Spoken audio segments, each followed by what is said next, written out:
The celebration lasted exactly 47 minutes before the universe reminded humanity of its place. Captain Alina Vasquez stood on the observation deck of the Horizon, humanity's first interstellar vessel, watching her crew embrace each other with tears of joy. 300 years of dreams. 300 years of reaching for the stars. And finally, impossibly, they had touched them. The alien ship appeared without warning. It materialized from nothing. A vessel made of flowing silver that seemed to breathe like a living thing.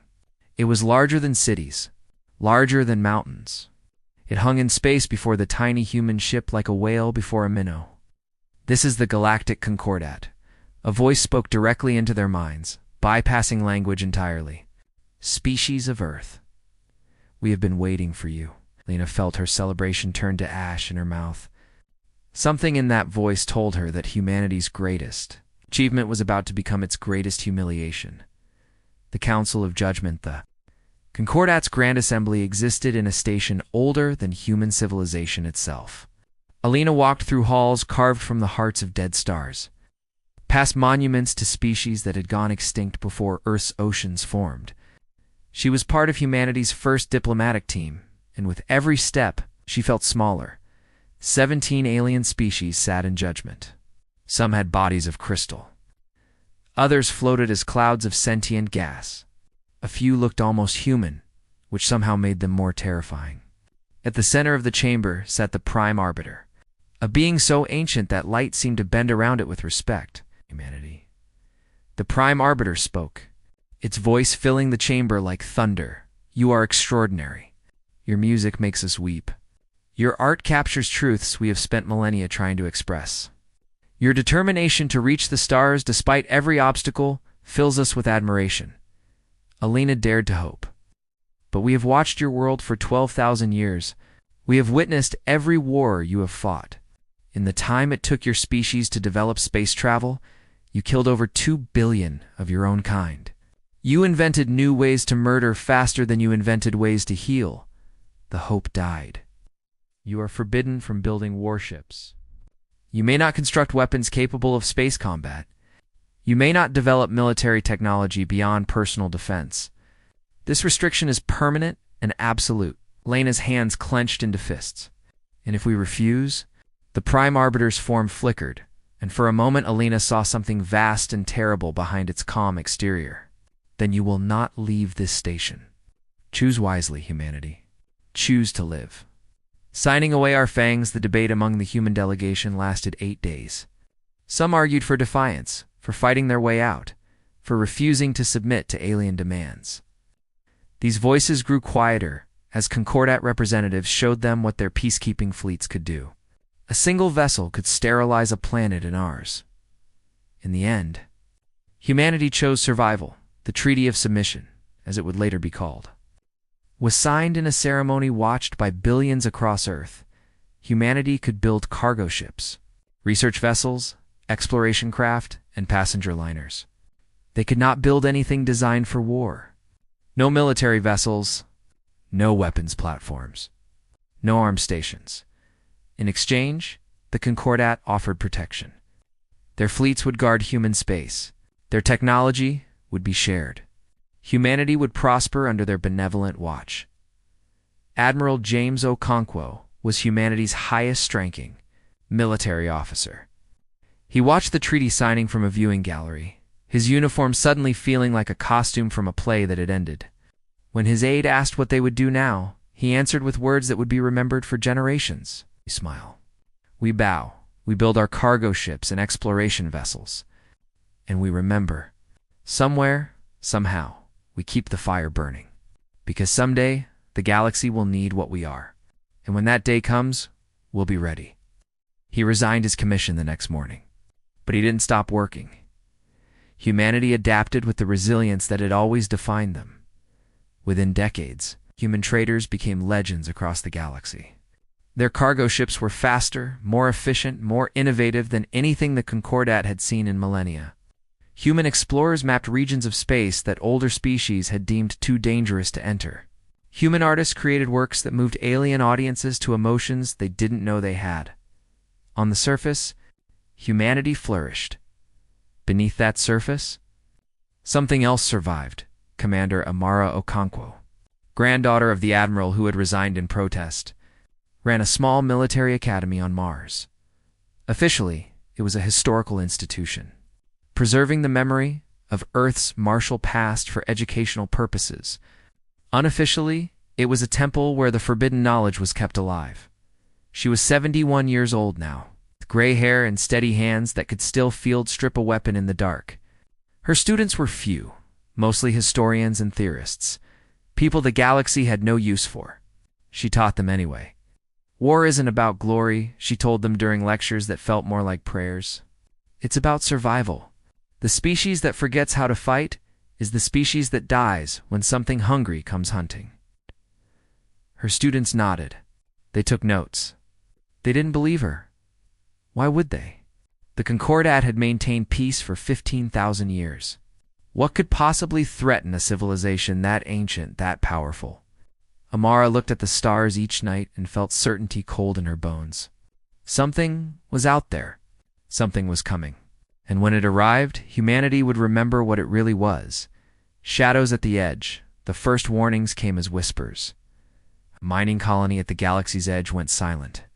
Communications failure, the Concordat announced. Nothing to worry about. A Concordat patrol ship vanished during a routine survey. Navigation error. Unfortunate, but these things happened. 3 research stations in the outer territories stopped transmitting within a week of each other. Coincidence? The Concordat insisted. Equipment malfunction. No cause for concern, Amara didn't believe any of it. She had contacts throughout the galaxy. Old soldiers who had scattered after the treaty, maintaining networks that the Concordat had never discovered. They sent her encrypted data that painted a picture of something systematic, something deliberate, something hungry. The disappearances formed a pattern. Whatever was causing them was moving toward the galactic center, toward the populated systems, toward humanity. You need to see this, she told Fleet Admiral Chen, the commander of humanity's ceremonial defense force. She projected a star map in his office, red dots marking every disappearance. The Concordat says, "There's nothing to worry about," Chen replied. But his voice lacked conviction. The Concordat is lying. Or they're scared. Probably both. What do you want me to do? We don't have warships. We're not allowed to have warships. Mara leaned forward, her eyes burning with 70 years of waiting. Then maybe it's time we built some anyway. The darkness arrives, the Concordat called them the Hollow. They emerged from the spaces between stars, from regions so empty that light itself seemed reluctant to travel there. Ancient machines built by a civilization that had died before the Concordat was born. They had slept for millions of years in the void between galaxies. Something had woken them up. The first major attack came without warning. The Hollow descended on a Concordat core world, a planet of 8 billion souls, and consumed it in 72 hours. Not destroyed, consumed. They broke down matter at the atomic level and used it to build more of themselves. The Concordat responded with their peacekeeping armada. Ships that had maintained order for 15,000 years, crews that had trained their entire lives for combat they had never experienced. The Battle of Sorrentis was supposed to prove that the Concordat could handle any threat. It lasted for hours. The Hollow adapted to Concordat weapons. Within the first engagement, energy shields that had seemed impenetrable failed when the machines adjusted their attack frequencies. Tactics that had been refined over millennia were countered before they could be fully deployed. The Concordat lost 600 ships and 3 million crew members in less than half a day. Sorrentis fell. 8 billion dead, the galaxy realized, for the first time in 15,000 years, that it was possible to lose. The emergency transmission reached Earth 3 weeks after Sorrentis fell. Amara watched it in the bunker beneath Olympus Mons, surrounded by men and women who had spent their lives keeping forbidden knowledge alive. Admirals without fleets, generals without armies, tacticians who had studied wars they were never allowed to fight. The Prime Arbiter's face filled the screen. For the first time, Amara saw fear in those ancient eyes. Humanity, it said, we are losing. The Hollow cannot be stopped by our forces. They adapt faster than we can respond. They learn from every engagement. We have lost 40 systems in 2 months, and we cannot see an end. A pause. The Prime Arbiter's form flickered with something that might have been shame. Request your assistance. The restrictions of the treaty may be temporarily suspended. If you have any capability we do not know about, any knowledge we have overlooked, we need it now. Mara smiled. It was not a pleasant expression. 70 years, she said to the people gathered around her. They kept us defanged for 70 years. And now they come begging. What do we do? Asked Admiral Chen. We do exactly what they forbade us to do. We build warships, fight, and we remind this galaxy why they were afraid of us in the first place. The Concordat had monitored humanity's official shipyards for 70 years. They had inspected every vessel, scanned every facility, analyzed every design that passed through human space. They had never found the shadow yards built in the asteroid belts beyond Jupiter, hidden in the radiation shadows of Saturn's moons, buried in hollowed-out comets that drifted through the outer system on carefully calculated orbits, facilities that had existed since the year after the treaty was signed, maintained by people who refused to believe that humanity's story as warriors was over. The designs had been waiting for decades. Human engineers had studied every Concordat technology, analyzed every alien vessel they could access, and combined the best elements with something uniquely their own. A willingness to sacrifice elegance for brutality, where Concordat ships had graceful shields that failed when the hollow adapted their frequencies. Human ships had armor, layer after layer of hardened alloy, designed to absorb punishment that would destroy more refined vessels. Where Concordat ships carried 2 or 3 weapon types optimized for efficiency, human ships bristled with everything imaginable: missiles, railguns, plasma cannons, lasers, chemical explosives, nuclear warheads. The philosophy was simple. If one weapon didn't work, use another. If that failed, ram them and detonate everything. The first human warship emerged from the shadow. Yard 6 weeks after the Concordat's desperate request, the UASS Defiance, ugly, brutal, a weapon made metal, Amara, stood in the observation gallery and watched it drift into the light. She was 71 years old. She had waited her entire life for this moment. All ships, she said, into the command channel. This is Fleet Admiral Okonkwo. The galaxy needs to remember what humanity is. Let's remind them. The Battle of Sanctuary, the Hollow had surrounded a refugee station called Sanctuary. 43 million souls from a dozen species waiting for evacuation transports that would never arrive in time. The Concordat had written them off as lost. There was nothing to be done. Humanity disagreed. The human fleet dropped out of hyperspace 2 hours before the Hollow were expected to begin their assault. 37 warships against a swarm of 300 enemy vessels. Every tactical analysis said it was suicide. Amara didn't care about tactical analysis. All ships. This is the Admiral. We're not here to trade shots and retreat. We're not here to buy time. We're here to kill the enemy and save those people. I want aggressive targeting. I want continuous fire. I want the Hollow to learn that attacking anything humans care about is the worst mistake they can make. The human fleet surged forward. The Hollow had never encountered anything like human warfare. Concordat ships fought at distance, using precise weapons and calculated maneuvers. Human ships closed to point-blank range and unleashed everything. When one weapon proved ineffective, they switched to another. When their missiles ran out, they launched boarding parties with cutting torches and explosives. When the Hollow tried to ram, human ships rammed back. The battle lasted 3 hours. When it ended, 112 Hollow vessels had been destroyed. The human fleet lost 9 ships and 4,000 crew members. Sanctuary was saved. 43 million people lived because humanity had remembered what it was, teaching the galaxy to fight word spread faster than light. Itself, the species that had been forbidden. from building weapons had just won a battle the Concordat couldn't. Delegations began arriving at human space within days. Some came to observe. Others came to learn. A few came to fight, alongside the species they had once dismissed as too dangerous to trust. Amara found herself teaching aliens tactics that humanity had refined through millennia of bloodshed.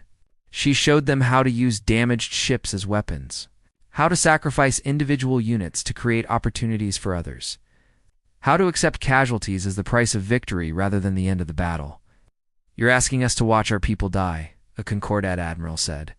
Struggling with concepts his species had abandoned eons ago. "I'm asking you to watch your people fight," Amara replied. "There's a difference. Your ships retreat when they're damaged. Mine fight until they can't fight anymore.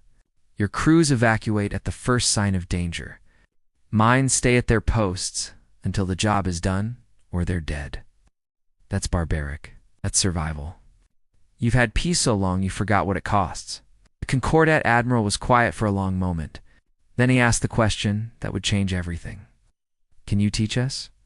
The final stand, the Hollow's central processing nexus, was located in a dead galaxy at the edge of known space.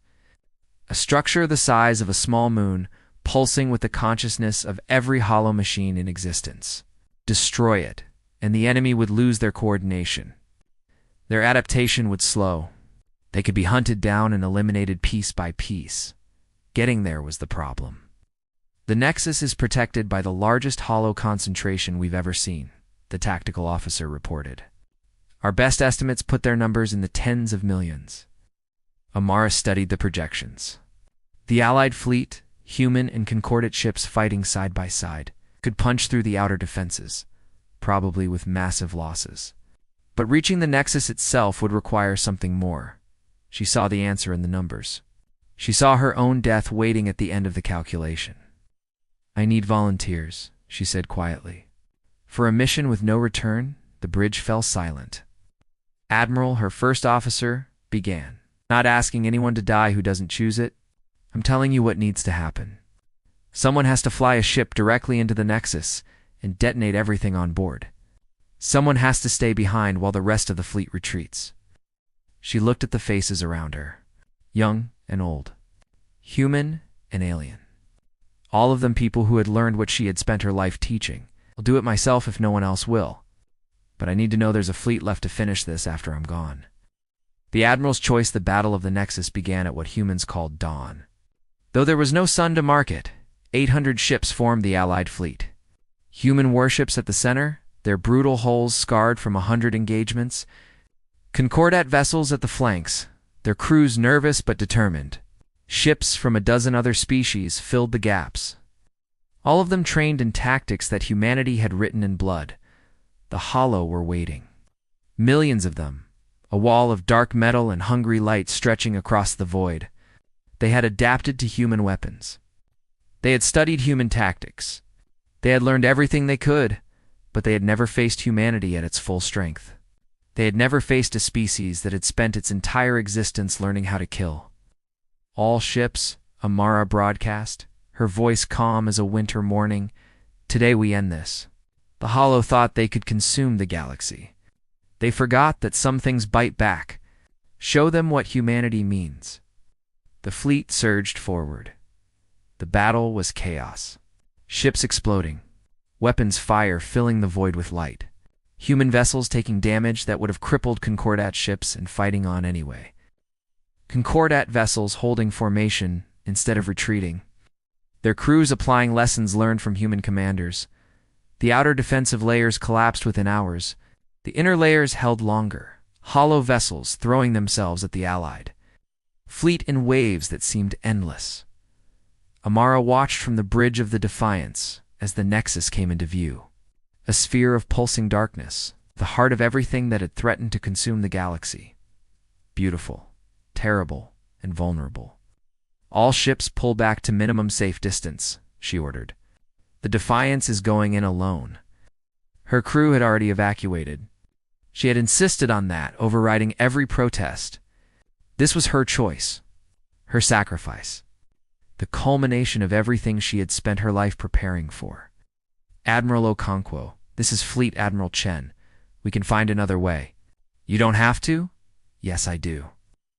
Amara smiled at the voice of the young officer who had taken over command of the fleet. Someone has to finish this. Someone has to make sure the Hollow understand what they woke up when they threatened humanity. That someone is me. She cut the channel. The Defiance accelerated toward the Nexus, her engines burning at maximum, her weapons clearing a path through the Hollow swarm. Amara sat in the captain's chair and felt a strange peace settle over her. 71 years. She had waited 71 years for this moment, for the chance to prove that humanity's fire had never died. They warned you, she said to the Nexus, filling her viewport. They told you we were dangerous. You should have listened. The Defiant struck the Nexus at full speed. The reactor detonated. For a moment, a new star was born in the heart of the enemy. Light brighter than anything the galaxy had seen in millennia. And then silence. A galaxy reborn, the Hollow fell silent across every system they had invaded. Without the Nexus, they'd lost their coordination. Their adaptation stopped. They became mindless machines, targets instead of threats, prey instead of predators. The Allied fleet spent the next year hunting down the remnants. But the war was effectively over. The victory cost 70,000 lives, human and alien. Warriors who had fought together and died together. The memorial was built on Earth. On a hillside overlooking the ocean where humanity had first evolved, a statue of Amara Okonkwo stood at its center, an old woman looking up at the stars with fierce determination in her bronze eyes. The plaque read, "They forbade us from building warships. They warned us of our own violence. We did it anyway. Not because we love war, but because we refuse to die helpless. Admiral Amara Okonkwo, and all who gave their lives so others could live." The Treaty of Submission was dissolved at a ceremony attended by every surviving species. In its place, a new agreement was signed. Partnership, alliance. Humanity would train Allied forces. Human tactics would be taught in academies across the galaxy. The species that had been forbidden from building weapons became the galaxy's guardians. A young Concordat officer visited the memorial years later. She stood before the statue and asked her human guide a question that would define the new era. Were they right to fear you? Was the original treaty justified? The human was a veteran, gray-haired and scarred, one of the survivors of the Battle of the Nexus. They were right that we're dangerous, he said. But they were wrong about what that meant. Being dangerous isn't a curse. It's a responsibility. We don't fight because we want to. We fight because some things are worth fighting for. Like what? Everything. He gestured at the sky, at the stars that humanity had been forbidden from reaching as warriors. The whole galaxy. Every species. Every world. That's what Amara taught us. That's what we'll never forget. They stood together in silence, human and alien, looking up at the stars. The galaxy had learned its lesson. Some chains are meant to be broken. Some fires are meant to burn. And some species, when pushed to the edge, push back harder than anyone thought possible. Humanity had remembered who they were, and the galaxy would never forget.